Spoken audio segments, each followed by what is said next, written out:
Hey, what's up everybody? This is Jason from Atomic Martian Toy Reviews, and I present to you a review of the G.I. Joe 30th Anniversary Sci-Fi. Now, Sci-Fi wasn't remade in the 25th anniversary figures when they were released in 2007, and a lot of G.I. Joe fans were obviously upset about that because they wanted to finish off their collection, so they decided to include him in the 30th anniversary. Now, he wasn't part of the Renegades cartoon, or anything, so this is a traditional 30th anniversary figure. Here is a little bit more of a close-up. Now, Sci-Fi kind of resembles RoboCop a little bit, but only with green and more silver, but he is a laser trooper, so basically he specializes in lasers. Here he is in the package. He has his laser gear, everything, and he has a variant helmet, so you can switch his appearance. On the back here is his file card. Feel free to pause it and read it if you want to. And then it lists off some of the other figures in the wave. Other than that, it's pretty standard 30th anniversary packaging. Nothing really special to write home about, so let's get them out of package and check them out. Alright, here is a quick look at them out of package.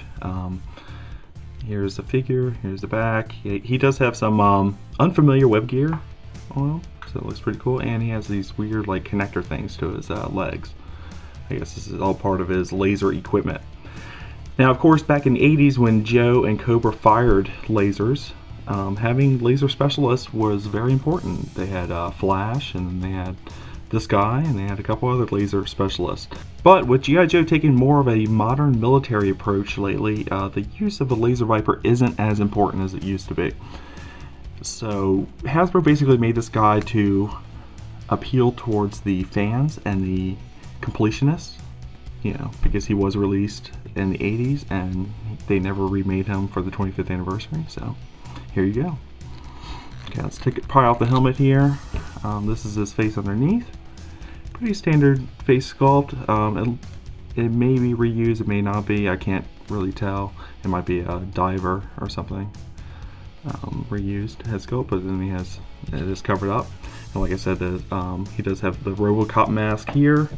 And he comes with this other mask which has a complete shield over the front, which looks pretty badass actually once you put it on. You could technically unrebuild these guys with this, especially with this mask and everything. He doesn't really have any distinguishing features as far as a figure goes. So it'd be interesting to see people's dioramas with a laser squad, you know.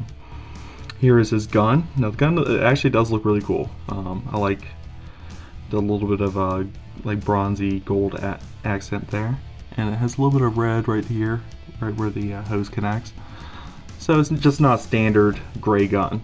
Now on his backpack here, it also has some of the gold and red accents as well. So that of course is also not just a standard, solid colored backpack. And of course the backpack and the gun are supposed to resemble the classic 80s version. So they pop on the back here. It does actually look a lot like the backpack that he came with in the 80s.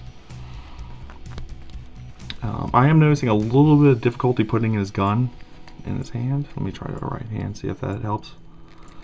But his forearms are a little bulky, so that was kind of causing some restrictions. So it's much better for him to be a righty instead of a lefty. So there you go. And of course he comes with a hose that connects here. And somewhere on the back here, I'm guessing this spot. There we go. Alright, the gun seems to hold into his hand pretty well. But overall, I do like this figure. I am a fan of the original, so of course I'll like this version of him. Some people will not, mainly because his neon green and his kind of weird looking appearance. But